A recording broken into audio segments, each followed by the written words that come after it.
Vocês podem abrir, por favor, Atos 6. Em Atos 6, nós vamos continuar a nossa série de Atos. Semana passada nós vimos um problema externo da igreja e hoje nós vamos olhar para um problema interno, dificuldades para dentro da igreja. Antes da gente ler, eu primeiro queria contextualizar uma questão histórica que talvez a gente perca um pouco. Nós vamos ver aqui uma questão de subsistência para viúvas. Viúvas vão ser esquecidas na distribuição do pão. E talvez isso não tenha um peso tão grande para a gente, porque no nosso mundo as coisas são um pouco diferentes. Mas na sociedade do primeiro século, ser viúva é muito mais do que apenas perder um marido. É perder uma identidade, é perder a segurança, é perder a capacidade de falar, de dizer o que quer. Não de falar, mas de ser ouvida, né? Então, uma mulher dependia do homem muito mais do que nos dias de hoje. E quem fazia esse cuidado, em primeiro o pai, depois o marido ou filhos, mas existiam viúvas que não tinham filhos, e elas então eram economicamente frágeis, elas não herdavam as propriedades, elas eram socialmente vulneráveis, ninguém podia representá-las ou protegê-las. Claro que existia uma rede de segurança, né? Se você perdesse o seu marido, e se uma viúva perdesse um marido e não tivesse filhos, poderia ainda ser amparada por pessoas da família, mas também pela igreja. A igreja também tinha esse objetivo também. A igreja também oferecia esse tipo de atendimento. Agora, para uma pessoa que era judaica, uma judia, onde que ela ia buscar o auxílio? Na sinagoga? Então, a sinagoga era a responsável por sustentar essas viúvas. Só que, o que acontecia com uma viúva que se convertia a Jesus Cristo? Ela tinha as portas fechadas. Primeiro pelas sinagogas, que falou, você está acreditando aí nesse Jesus, a gente não vai mais te atender. E até pela família, que também relegava, que também abandonava. Falou, você está indo contra o que nós acreditamos. Então, essas pessoas precisavam ser necessariamente sustentadas pela essa nova família. A igreja, esse novo grupo que se estruturava naquele momento. Por isso, a distribuição de alimentos nesse momento é tão importante. E isso prova que, em Cristo, ninguém fica órfão e desamparado. Mas nem tudo é tão simples como parece. Vamos ler o texto? Atos 6, 1 diz assim: Naqueles dias, aumentando o número dos discípulos, houve murmuração dos helenistas contra os hebreus, porque as viúvas deles estavam sendo esquecidas na distribuição diária. Então os 12 convocaram a comunidade dos discípulos e disseram: não é correto que nós abandonemos a palavra de Deus para servir às mesas. Por isso, irmãos, escolham entre vocês 7 homens de boa reputação, cheios do Espírito e de sabedoria, para os encarregarmos desse serviço. Quanto a nós, nos consagraremos à oração e ao ministério da palavra. O parecer agradou a todos. Então elegeram Estevão, homem cheio de fé e do Espírito Santo, Filipe, Prócoro, Nicanor, Timão, Pármenas e Nicolau, prosélito de Antioquia.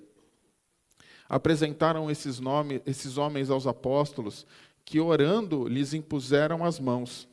A palavra de Deus crescia, e em Jerusalém o número dos discípulos aumentava. Também um grande número de sacerdotes obedecia à fé. Pai, nós te louvamos pela tua palavra, Senhor. que o Senhor fale conosco através dela, e é somente através dela, em nome de Jesus. Amém. Irmãos, a igreja está num estrondoso sucesso. Milhares de pessoas se convertem. A comunidade está crescendo de modo exponencial em Jerusalém. Mas, como em qualquer comunidade que cresce, e cresce rápido, existe o problema do sucesso. E esse é o primeiro grande desafio do relacionamento da igreja. E ele não demora para acontecer. E esse problema não acontece com um barulho de perseguição. Não é uma guerra, não é uma luta. É um som baixinho, mas que corrói por dentro. Um problema que atacaria a igreja em 2 pontos: a unidade do povo e a missão da liderança. Vamos imaginar o que estava acontecendo. A gente está novamente em Jerusalém. E Jerusalém era uma cidade muito menor do que ela é hoje. Uma cidade com mais ou menos 45 mil pessoas. Uma cidade que vive uma euforia com as ações sobrenaturais de Deus por aquele tempo. Nós vimos semana passada, né? As pessoas iam para as ruas para que a sombra de Pedro as tocasse. A igreja tinha nascido há poucos meses atrás, e tudo estava acontecendo muito rápido. Um pequeno grupo de 120 pessoas que estavam orando, assustadas dentro de um cenáculo, hoje são uma multidão, milhares e milhares de irmãos reunidos. A cada sermão de Pedro no pátio do templo, a cada milagre, cada batismo, a igreja do Senhor cresce. É uma igreja também generosa, e com uma generosidade que contagiava. Pessoas vendiam os seus bens e entregavam para que todos tivessem o que comer, para que ninguém passasse necessidade. E eles comem juntos, eles oram juntos, eles sonham juntos. Mas esse movimento de Deus encontra o seu primeiro desafio. No meio de todo esse barulho de celebração, um som começa a surgir.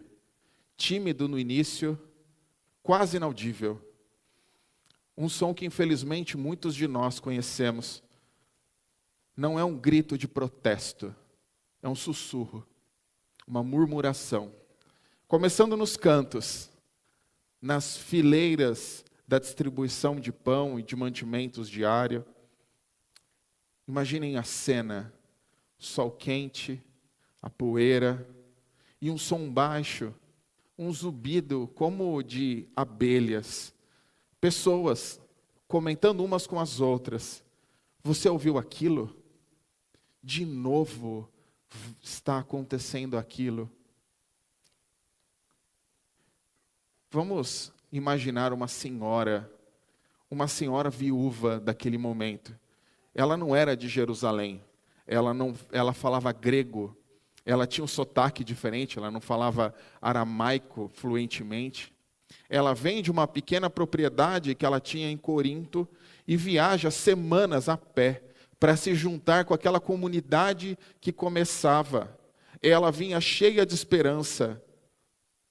Ela acreditava que naquele lugar ela encontraria abrigo. Ela imaginava que ali ela nunca seria esquecida. Mas, dia após dia, ela percebia um padrão. As viúvas da terra, as viúvas que falavam aramaico, eram servidas primeiro. Ninguém é cruel com essa viúva de Corinto, não abertamente, mas ela era ignorada, ela era esquecida. Na correria da entrega, ela sempre ficava para depois. E o esquecimento, meus irmãos, às vezes dói muito mais do que a rejeição. E um sentimento amargo começa a crescer no coração dessa senhora. Será que eu sou menos importante? Será que a minha necessidade vale menos? E ela não era a única. Muitas outras passavam por isso. Enquanto esse veneno começa a se espalhar, onde estão os nossos apóstolos? Pedro, João, Tiago. Eles não estão pescando, eles estão afogados. Afogados em logística. Imagina a mesa dos apóstolos. Não era mesa de estudo, lendo a palavra. Era uma mesa de gerente. Lista de nomes, quantidade de pães, potes de azeite, reclamações para resolver, disputas para mediar. Eles eram contadores, administradores, juízes de pequenas causas. E no meio de avalanche de tarefas urgentes, a tarefa mais importante, aquela para o qual Jesus os treinou, estava sendo sufocada. O tempo de oração, o tempo de mergulho na palavra, o preparo do alimento espiritual estava sendo deixado de lado, estava desaparecendo. Eles estavam tão ocupados, se preocupando em garantir que ninguém ficasse com o estômago vazio, que eles estavam correndo o risco de deixar a alma daquela igreja faminta. Percebem a armadilha? A primeira grande crise da igreja não começa com a espada de Roma. Ela começa com uma explosão interna. É a bênção do crescimento. Eles estavam tornando uma maldição aquele crescimento. A desorganização, estava trazendo um problema gravíssimo para aquela igreja. E o corpo de Cristo, que nasceu para ser um, estava se partindo em dois, os de casa e os de fora. E sua liderança, aquela que era chamada para fazer com que essa estrutura permanecesse sólida, estava prestes a quebrar, com um peso que não era dela. O paraíso que eles estavam vivendo estava com problemas. Isso seria muito bom, meus irmãos, se fosse algo que ficasse lá atrás. Se toda essa murmuração, divisão e cansaço da liderança tivesse isolada em Jerusalém de 2000 anos atrás, seria muito bom para a gente. Mas não está. Isso viajou no tempo, atravessou os continentes, chegou num novo endereço.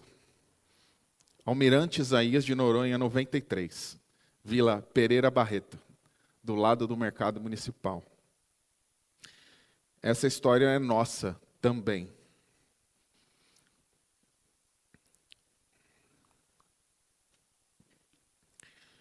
Essa história é aqui e agora.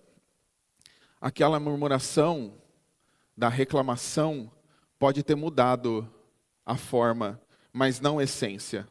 Ela pode não acontecer mais na fila do pão, mas ela acontece nos nossos celulares, no WhatsApp, nas mensagens privadas, nas redes sociais. Essa murmuração está nos corredores, nos banheiros, na cozinha. Outras vezes ela é convidada a participar do almoço da família, do churrasco, do chá da tarde. É um cochicho do estacionamento depois do culto. Você viu o jeito que o pastor falou hoje? E o louvor? Não gostei de nada. E aquele irmão? E aquela irmã, você viu o jeito que ela me olhou? Fulano não me cumprimentou. O conselho não deveria ter tomado aquela decisão. É um som baixinho de insatisfação. Esse som é baixo, mas assim como uma ferrugem, ele vai corroendo a estrutura da igreja. Mas o que cria esse som é algo muito sério. É o sofrimento. É o sofrimento das pessoas. O fato é que a murmuração não é um problema que acontecia só no tempo dos apóstolos. É um problema do nosso tempo, da IPVB, em 2025. E aquela divisão entre os de fala grega e os de fala hebraica. Infelizmente, também continua acontecendo.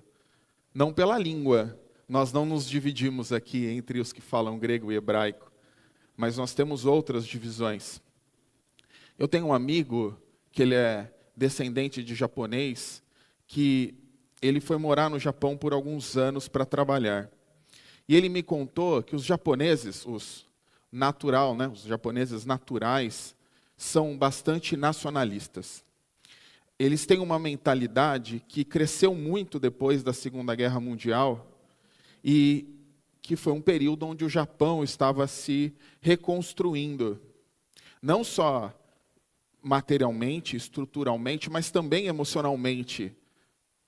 A gente precisa lembrar que o Japão foi a única nação em que uma bomba nuclear foi lançada.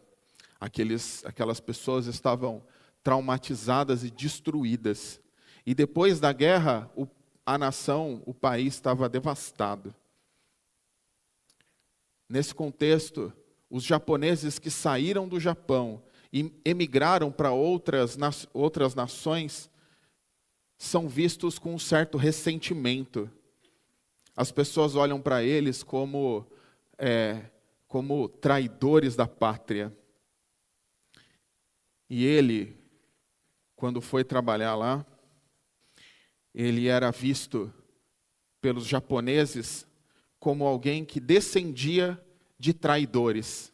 Logo, uma pessoa que não era benquista no lugar. E no Japão, todo mundo chamava ele de japonês, todo mundo lidava com ele como se ele não era plenamente brasileiro. E aí um dia, conversando, ele disse para mim o seguinte, ele falou assim, eu sinto como se eu não tivesse uma nacionalidade, porque no Japão dizem que eu não sou japonês, e no Brasil dizem que eu não sou brasileiro, eu não sou nada. Talvez esse seja o sentimento aqui de alguns. Talvez alguns aqui não se sintam como parte de fato da igreja. Esse é um problema do crescimento. E com o crescimento a gente desenvolveu um hábito sutil, mas muito perigoso. Nós damos sobrenome para as pessoas. E esse sobrenome vem da origem. Fulano da igreja X, ciclano da igreja Y. O grupo que veio da igreja C. Eu não vou falar aqui os nomes, porque estão gravando, às vezes as pessoas recortam, acham que eu estou ofendendo, mas nenhuma ofensa. Mas nós damos sobrenomes para as pessoas. O fulano de tal lugar. Isso parece pequeno, mas isso cria uma barreira. Parece inofensivo, mas a gente classifica as pessoas pelos seus passados. E a gente bloqueia a unidade do presente. Inconscientemente, nós fragmentamos o corpo de Cristo. E nós criamos uma barreira para a plena integração. E o resultado é que talvez alguns nunca se sintam de fato da IPVB. Alguns não têm um vínculo totalmente consolidado aqui, mas também não têm um vínculo mais com a igreja de origem, e talvez se sinta no limbo, assim como o meu amigo se sentia, ou se sente, sem uma pátria. Nós corremos o risco dessa divisão, formar pessoas que têm como a principal característica não ter uma identidade, não ter uma nacionalidade, entre aspas, de igreja. Esse é um problema nosso. Outras coisas que também nos dividem são preferências. Uns gostam mais de hino, outros de músicas mais novas. Outros gostam de culto formal, com uma liturgia rígida. Outros gostam de uma liturgia mais flexível. Uns gostam mais de um pastor que fala, outros que grita. E se você somar isso a outras coisas, como política, futebol ou classe social, nós dividimos a igreja em muitas classes, em muitas divisões. Podemos até dar desculpas, mas a gente tem que ser claro, O problema não é ter gosto diferente. O problema é quando o nosso gosto faz com que a gente não tenha, faz com que nós nos dividamos. Esse é o grande problema. A falha não está na divergência, a falha está na divisão. O pecado, quando a gente não se junta com alguém, porque nós não concordamos, é grave, é grande. E infelizmente, nós temos isso. Infelizmente, nós vivemos isso. E a liderança? Talvez a gente não sirva a mesa, literalmente, mas a nossa agenda não é tão diferente. Ser pastor nos dias de hoje implica em ser um teólogo profundo, um bom administrador financeiro, conselheiro matrimonial, especialista em redes sociais, um pacificador de conflitos. Um pastor precisa pensar das coisas materiais, o telhado e os equipamentos, até as coisas pessoais, como aconselhamento de casal, visita a enfermos, discipulado. Precisa ser um bom comunicador na rede social, um pacificador de conflitos. E a gente raramente imagina um pastor como sendo uma pessoa de oração e da palavra. Claro, irmãos, vou falar de mim agora. No meu caso, eu trabalho bastante, eu acho. Trabalho aqui mais ou menos de 8 a 10 horas de terça a domingo. Mas eu estou sempre devendo. Eu nunca consigo responder todo mundo. Nunca. Eu não consigo ir na casa de todo mundo. Eu não consigo fazer tudo o que eu acho que eu deveria fazer. Minha caixa de e-mail está sempre cheia. Meu WhatsApp tem sempre mensagem não respondida. E aí muitos de vocês podem confirmar que isso é verdade. Meus irmãos, eu estou sempre devendo. Por mais que eu trabalhe, por mais que eu me dedique, eu não consigo atender todas as coisas que essa igreja precisa, que vocês precisam de mim. E eu não estou me fazendo de coitado. Eu me sinto um privilegiado por estar aqui.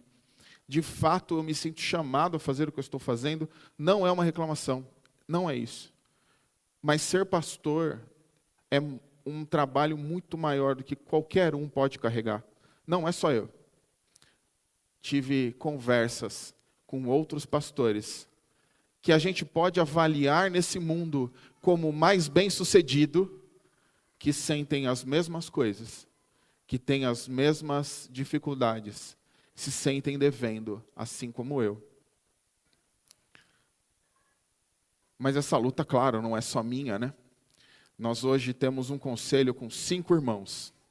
Nem todos estão aqui, mas são o Marcelo, o Mário, Edson, Reginaldo e Marcos. Já tivemos outros irmãos que estão em disponibilidade. E a nossa reunião do conselho, em geral, é na sexta. E aí não perguntem para eles, perguntem para as esposas quantas vezes eles já chegaram de madrugada. Quantas vezes a gente já saiu da igreja perto das 2 da manhã, discutindo, trabalhando, fazendo o que a gente pode para servir a igreja.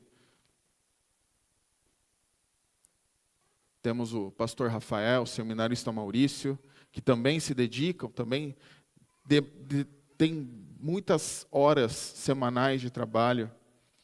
Além de muitas outras pessoas, tá? Tem a junta diaconal, sociedades internas, os músicos, os departamentos, a equipe de mídia, outros voluntários. Eu nem vou tentar esgotar aqui esse assunto. Tem tanta gente que trabalha que seria injusto de eu me colocar aqui como sozinho. Eu não estou sozinho, tem muita gente trabalhando. Mas ainda que a gente tenha muita gente trabalhando, nós seremos sempre insuficientes para atender todas as demandas. E por mais que a gente se divida, ainda gastamos muito tempo servindo à mesa. Por mais que vocês façam muito, e eu não estou aqui num cenário de terra arrasada, vocês não fazem nada e eu carrego tudo. Não é verdade. Não é verdade. Mas de fato, a nossa liderança é muito parecida com a do primeiro século. Pessoas sendo esquecidas, sendo deixadas de lado, porque pastoralmente nós nos desviamos servindo às mesas, e essa é uma realidade que é presente nos nossos dias. Novamente, não é terra arrasada. Eu trabalho, Deus me deu a honra de servir uma igreja que de fato trabalha, serve. Mas essa realidade continua sendo a mesma. Atos 6 não é uma peça de museu. Ela é uma fotografia de um sentimento amargo do esquecimento, com esse som da divisão que está no nosso meio e com uma liderança cansada que não atende plenamente o povo. Essa é uma crise do sucesso, é a crise do crescimento.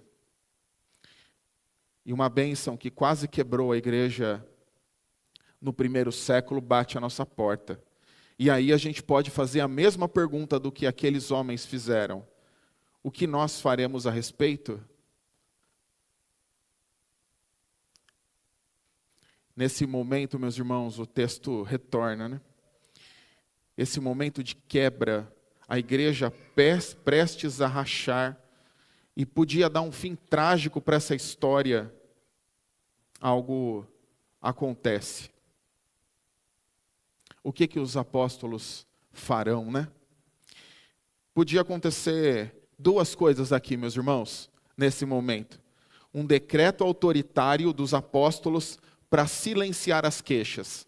Eu decreto que a partir de agora, quem reclamar vai ficar sem nada. Vou dar um carimbo assim, ó. Reclamou, dá um carimbo, fica 3 dias sem comer. Podia ser isso. Ou podia ser um pedido de desculpas. Eles poderiam chegar e falar assim: vamos nos esforçar mais, vamos nos dedicar mais, para que a gente consiga atender todo mundo. Essa seria a resposta humana. Mas Deus responde num outro sentido. A graça de Deus aqui vai para um outro lado. Imaginem novamente a cena. Todos ali, tensos. Pedro se levanta e, com uma voz que não é de irritação, nem de arrogância, nem de se sentir injustiçado. Em primeiro lugar, esses apóstolos ouvem a reclamação. É como se eles dissessem: vocês não estão errados em reclamar. Vocês não estão errados. De fato, existe divisão, de fato, existe um problema, vocês estão certos. Mas eles dizem também: não é razoável que nós negligenciemos a palavra para servir as mesas. Eles validam a dor, eles reconhecem que o problema é real.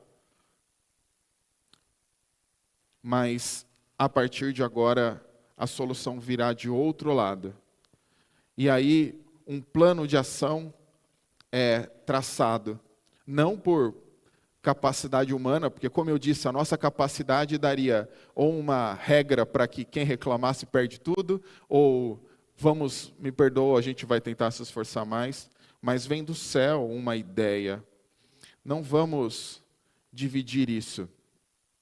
Não vamos construir um muro alto em torno da nossa autoridade. Os apóstolos, ao invés de centralizar o poder, eles distribuem o poder. Isso pode parecer uma coisa natural para a gente. Nós somos presbiterianos e a gente elege diretoria, a gente tem uma igreja descentralizada nesse sentido. Mas entendam, esses homens estão no começo da igreja, isso é tudo muito inicial. Eles eram a autoridade da igreja e eles dividem a autoridade ao invés de trazer mais para eles. E eles dizem assim: escolham vocês. Escolham vocês. 7 pessoas. 7 pessoas. Olhem ao redor. Existem pessoas que vão trabalhar para que essa tarefa não fique pesada para todo mundo. E aqui está a parte mais bonita desse texto. Quais são os critérios de escolha? Entendam, olhe atenção, não temos gente suficiente, não estamos conseguindo atender. Eles abrem mão. Tá bom, então vamos permitir que outras pessoas façam. Mas não sou eu que vou decidir isso. São vocês mesmos. Escolham entre vocês, homens. Poderiam ser, eu vou escolher gente capaz e eficiente, que tenha todos os requisitos técnicos para cumprir essa parte. Poderia ser, mas não foi. Olhem entre vocês, e vocês escolham homens de boa reputação. Caráter vem na frente da capacidade. Cheios do Espírito Santo. A capacidade que Deus dá é mais importante do que o talento próprio. Ele chama pessoas que não estão apenas, que não são apenas boas administradores. Não, são pessoas com boa reputação e cheia do Espírito. Deus estava dizendo na prática que o remédio dessas dores não está lá fora, não está na estrutura, está dentro da igreja. E Ele capacitaria gente para resolver esse problema. E o resultado é que no versículo 5 traz um alívio para a comunidade. A proposta agrada a multidão. O zumbido da murmuração é substituído por um amém coletivo. Onde havia divisão entre grego e hebreu, agora há unidade. E olha os nomes que foram escolhidos. Talvez a gente não perceba, mas Estevão, Filipe, Prócoro, Nicanor, todos esses são nomes gregos. Eles escolhem entre eles, e gregos, pessoas de ascendência grega, são escolhidas para isso. Aquele grupo que estava sendo esquecido lá atrás, agora tinha os seus membros honrados e levantados à liderança. A cena termina com os apóstolos impondo as mãos sobre eles e delegando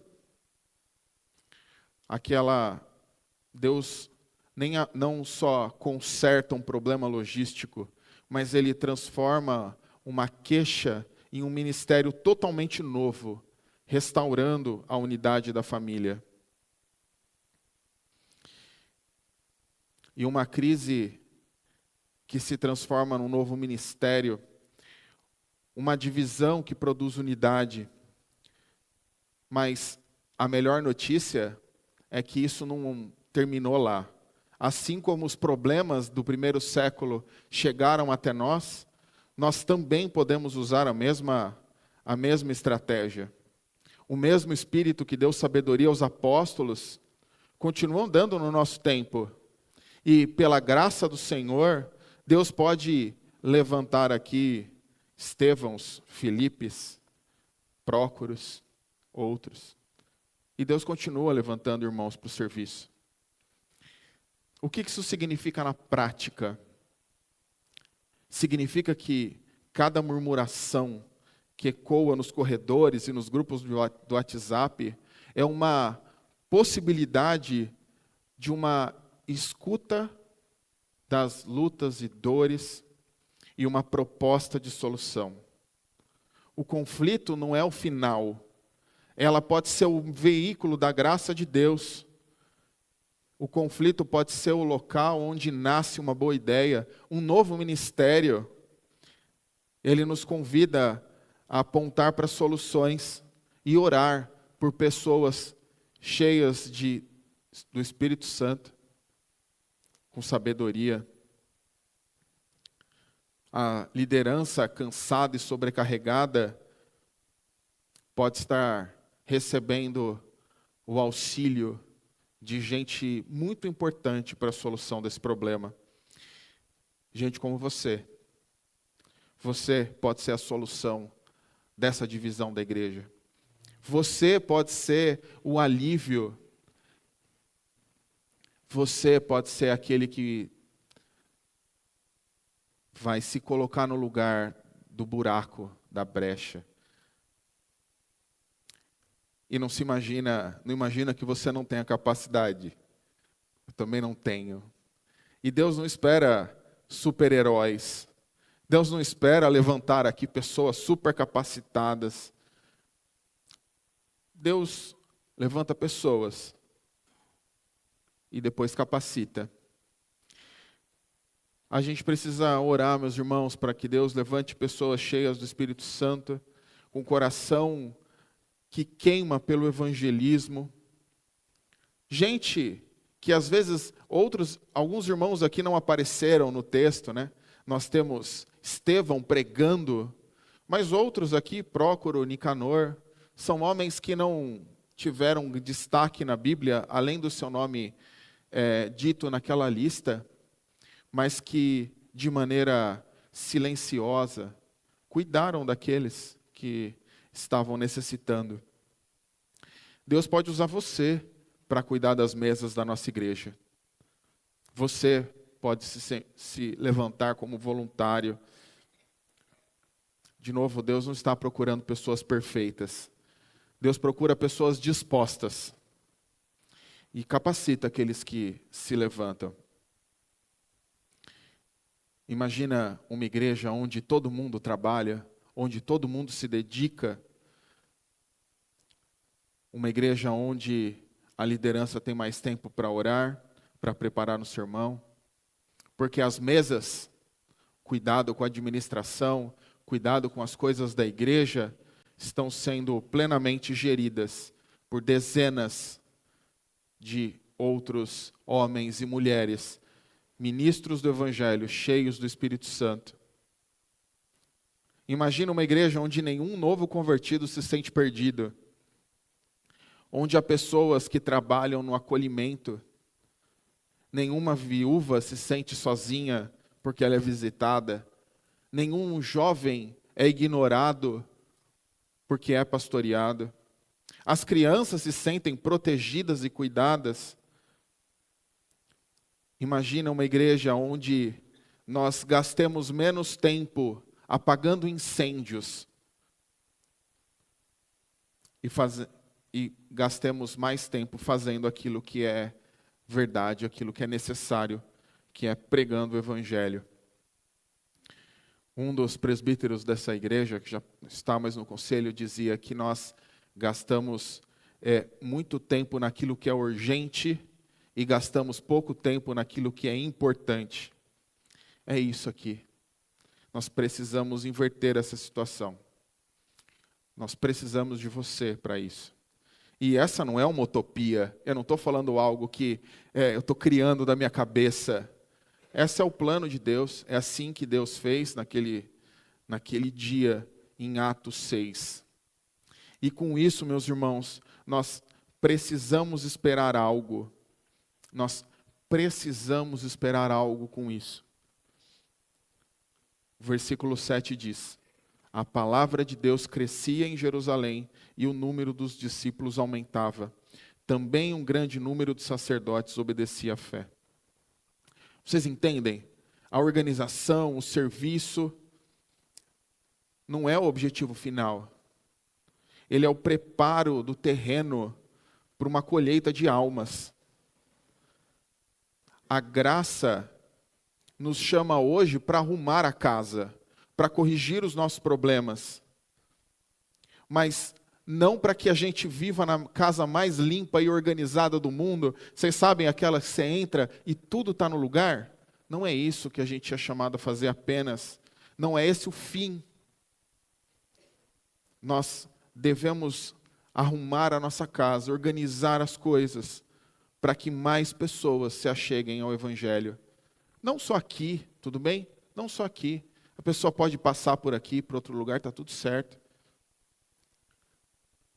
Mas o final, meus irmãos, o objetivo final é cumprir aquilo que Deus nos chama, aquilo que Jesus disse aos apóstolos: ide, ensinando tudo o que ele tinha ensinado, batizando em nome do Pai, do Filho e do Espírito Santo. Nós somos chamados a fazer discípulos, a evangelizar. Nós temos uma promessa que cada um de nós é chamado para algo. Cada um de nós recebe algum tipo de dom. Às vezes não é o dom que a gente quer, mas Deus te dá um dom. E quando a gente exerce esse dom, a palavra de Deus avança e pessoas são transformadas. A questão não é mais o que faremos, como foi em Atos 6. A questão é quem se levantará. Quem vai trocar a murmuração pelo chamado? Quem vai parar de apontar o que está faltando para dar resposta e cumprir exercer aquilo que falta nessa igreja? Isso não é só um sermão, é um convite para que a gente assuma a nossa parte, para que a gente use os nossos dons, para que a gente resolva, meus irmãos, a divisão, a murmuração e uma liderança que está indo para o lado que não é a que Cristo chamou.